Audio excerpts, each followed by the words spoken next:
Тяжело больным жителям Коми республика компенсирует расходы на проезд в медучреждение. Речь об онкобольных и нуждающихся в гемодиализе. До прошлого года расходы в организации, где оказывают медпомощь, компенсировали лишь тем, кто живет в труднодоступных селах и деревнях. Осенью по инициативе правительства Госсовет изменил законодательство. И теперь право на поддержку получили все жители с онкодиагнозами, вне зависимости от места жительства. Это сделано, чтобы у каждого была возможность обратиться в медорганизацию для диагностики и лечения.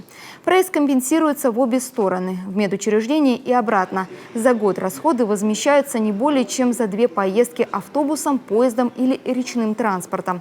В распутицу компенсирует авиаперелет эконом-классом. Если используется личный и наемный транспорт, компенсация также предусмотрена. С начала года поддержкой воспользовались уже 450 заявителей. Еще одна льготная категория – люди с инвалидностью, которые нуждаются в процедурах программного и перитонеального диализа. Треть пациентов требуется выезжать в другой населенный пункт, иногда за пределы муниципалитета. Поэтому компенсация тоже важна. В 24-м соцподдержкой воспользовались 105 человек. Достаточно обратиться в центры соцзащиты или МПЦ.